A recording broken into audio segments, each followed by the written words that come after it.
जादुई पेड़ की कहानी। एक गांव में राम और सोम नामक दो भाई रहते थे। बड़े सोम को व्यापार में अच्छी कमाई होने से वह अमीर बन गया और छोटा राम तो बिना बारिश से फसल नष्ट होने के कारण गरीब ही रह गया। सोम इतना कमाने पर भी राम की किसी भी मुश्किल में सहारा नहीं दिया। एक दिन राम काम ढूंढने के लिए शहर जाने का निर्णय लिया और रास्ते में खाने के लिए कुछ बना कर देने को अपनी पत्नी से कहा। तब उसकी पत्नी ने घी से बनाई हुई लड्डुओं को एक पोटली में बांधकर राम को दिया। वह लेकर चलता हुआ राम जंगल के रास्ते चल पड़ा।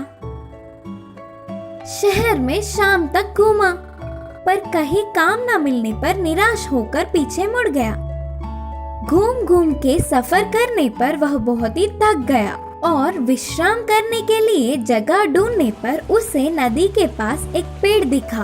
उधर जाकर उस पेड़ पे अपनी लड्डुओं की पोटली लटकाकर पूरी रात उधर ही सो गया। सुबह उठने तक पूरा पेड़ भरा हुआ और बड़ा सा बन गया था। उसकी लड्डुओं की पोटली भी बहुत ऊंचाई पे दिखी। राम चौंक गया और उधर से गुजरने वाले एक स्वामी जी को पूछने पर कहा, यह एक अजीब सा जादुई पेड़ है।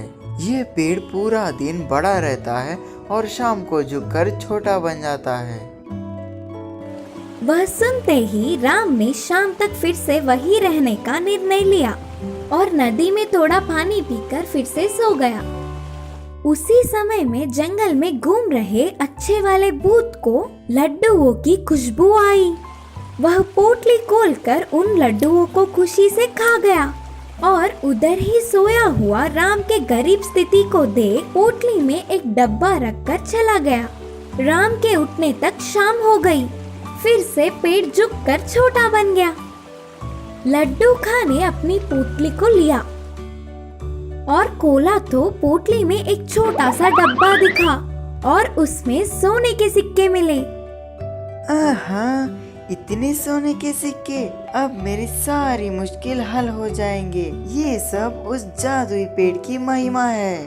सोचकर बहुत ही खुशी में घर आया और अपनी पत्नी को सोने के सिक्कों की डिब्बा देकर पूरी बात बताया। छोटे भाई के भाग्य जानकर बड़ा भाई को जलन हुई। उसे पूछकर पूरी बात जान गया और अपनी पत्नी को लड्डुओं की पोटली बांधने को कहा। वह उससे भी ज्यादा सोना आना चाहिए करके उसने दुगनी लड्डुओं की पोटली बांधकर पति को दी। वह लेकर सोम छोटे की कही हुई नदी पर पहुंच गया। वह उस अजीब सी जादुई वाली पेड़ को पोटली लटकाकर सो गया। फिर से अच्छा भूत उधर आया। फिर उसे लड्डुओं की खुशबू आई। उधर आकर देखा और कहा, इसे गरीब स्थिति में देख भाग्य का डब्बा दिया तो वही काफी समझने के बजाय लालच में फिर से आया। सोचकर लड्डू खाया और फिर से उस पोटली में डिब्बा रखकर चला गया। वह शाम को उठ के देखने तक पोटली में एक डब्बा था। इस डिब्बे को अभी नहीं खोलूंगा, घर जाकर मेरी पत्नी के सामने खोलूंगा। इसमें सोने को देख उछल पड़ेगी। सोचकर जल्दी घर जाकर पत्नी को डब्बा दिखाया और उसके सामने ही डिब्बा खोला। और क्या था? उसमें से दो भूत रस्सी पकड़ के आकर दोनों पति पत्नियों को 20-20 लगाकर पटक पटक के मारकर फिर से डिब्बे में चले गए। उस डिब्बे को ले जाकर नदी में फेंक दिया। इससे उस गांव में सोम की थोड़ी सी बची हुई इज्जत भी चली गई। इस कहानी की शिक्षा है कि इंसान को आस होना गलत नहीं, पर लालच नहीं होना चाहिए। छोटे की होशियारी। भीमपुर नामक गांव में चंदू नाम का लड़का रहता था। वह उम्र में छोटे होने के बावजूद पढ़ाई खेल कूद सब में पहले रहता था। किसी भी काम को आसानी से कर लेता था, फिर भी अपने आप की बड़ाई कभी नहीं करता था। उसी गांव में बलिरा बंडा रेड्डी नामक दूसरा युवक भी रहता था। वह अपने बहुत ही भारी और बड़ी आकार के शरीर से गांव के लोगों को डराता था। ओए, इस भीमपुर में मुझसे ज्यादा हिम्मत वाला और बलवान कोई नहीं, मेरे मुकाबले में कोई नहीं, आया भी तो समझो गया। बोलते हुए चट्टान के पास बैठ अपने आप की हमेशा बड़ाई करता था।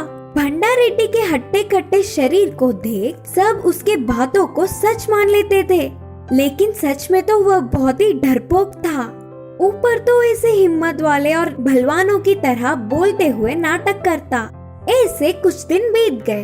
एक त्योहार के दिन उस गांव के सारे बड़ों ने अपने गांव में बहुत ही हिम्मत वाला और होशियार कौन है जानने की इच्छा से मुकाबला करने का निर्णय किया।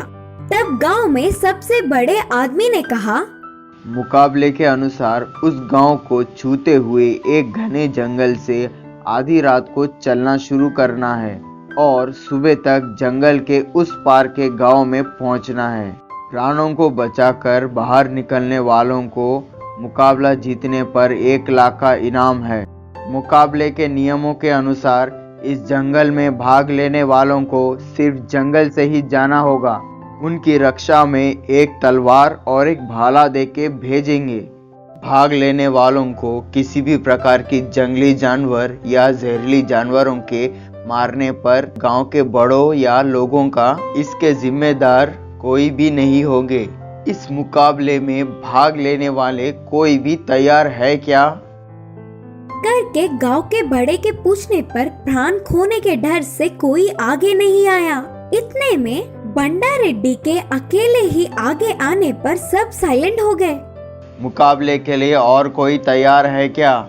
करके फिर से बड़ों के पूछने पर छोटू चंदू भी भाग लेने के लिए आगे आने पर सब चौंक गए। ये काम उतना आसान नहीं। करके बड़ों के समझाने पर भी मैं भी कोशिश करना चाहता हूँ, बोलकर चंदू आत्मविश्वास के साथ बोलने पर सब मान गए।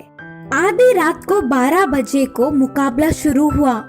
बंडा रेड्डी और चंदू को जंगल में एक दूसरे से दूर अलग अलग प्रांतों से मुकाबले के लिए तैयार किया। दोनों ने एक ही समय में चलना प्रारंभ किया। भंडा रेड्डी ने कुछ दूर तक तड़पते हुए डर डर के कदम में कदम रखते हुए चलना शुरू किया और चंदू हिम्मत से बिना डरे डट के कदम से कदम मिलाकर तेजी से चलता गया। दोनों जंगल में कुछ दूर चलते ही इतने में भाग की आवाज, शेर की घरस सुनने पर भंडा रेड्डी डर के कांपने लगा। पास के एक बड़े पेड़ पर चढ़ के बैठ गया। चंदू भी पहले थोड़ा डर गया, फिर भी हिम्मत जुटाकर अपने पास की तलवार से भाले पर जोर जोर से आवाज करके मारता हुआ होशियारी से आगे बढ़ने लगा। वह आवाज सुनकर जंगली जानवर, जहरीले जानवर सारे उनसे बड़ी कोई जानवर उधर आ रही है सोचकर उधर से दूर भाग गए। आखिर में चंदू सुबह होने से पहले ही जंगल के उस पार के गांव में पहुंच गया। मुकाबले के साथ साथ 1 लाख का इनाम भी जीत गया।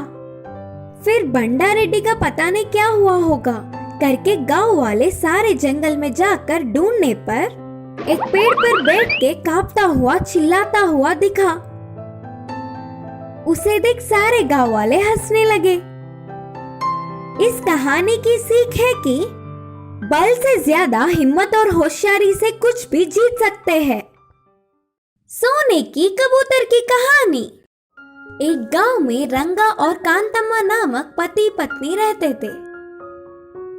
उनका बहुत ही बड़ा परिवार था। रंगा जितना है उतने में ही चलाने वाला था, पर कांतम्मा ऐसी नहीं थी, लालची थी। ऊपर से पति को भी अपने हिसाब से चलाती थी।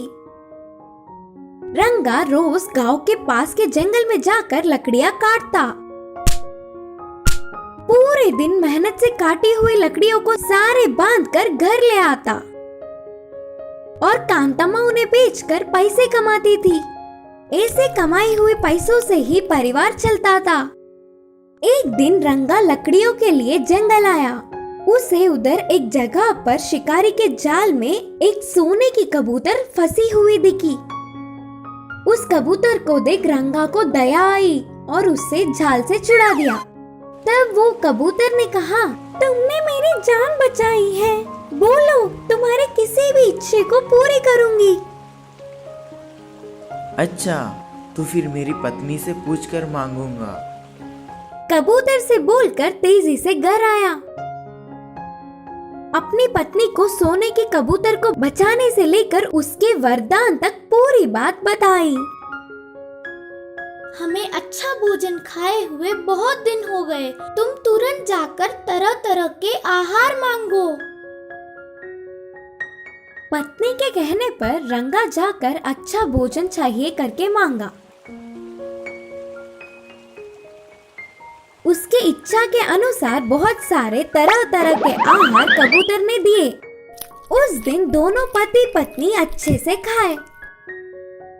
वह सोने की कबूतर कभी भी कुछ भी आकर मांग लो करके बोलने पर पत्नी के कहने पर रंगा एक बार जाकर अच्छे अच्छे कपड़े मांगा और फिर दूसरी बार जाकर एक बड़ी सी बंगला भी मांगा। इससे समय बीत गया। बंगले में रहने वाली कांतम्मा को पूरे घर को सोने और पैसों से भरने की इच्छा जागी। रंगा के पूछने पर सोना पैसे भी देखकर वह इच्छा भी पूर्ण किया। और थोड़े दिन बाद कांतम्मा को विचित्र इच्छा जागी। रंगा बिना कुछ सोचे समझे भागता हुआ आकर कहा, मेरी पत्नी ने चांद और सूरज को हमारे घर में ही रखने का इच्छा मांगा है। तब तक वह आशा से लालच में बदलने पर भी सारे इच्छाओं को पूर्ण करने वाली उस सोने के कबूतर को यह इच्छा सुनते ही बहुत गुस्सा आया। चांद सूरज को अपने घर में रखने की कितनी मूर्ख इच्छा है सोचकर, ठीक है तुम्हारी पत्नी की इच्छा जल्द पूर्ण होगी, जाकर देख लो, बोलकर कबूतर गायब हो गई। रंगा के लौट के आने तक सोने की कबूतर की दी हुई सारी चीजें भी गायब हो गए और कांतम्मा पेड़ के नीचे बैठकर रोती हुई दिखी। इस कहानी की सीख है कि लालच बुरी बला है।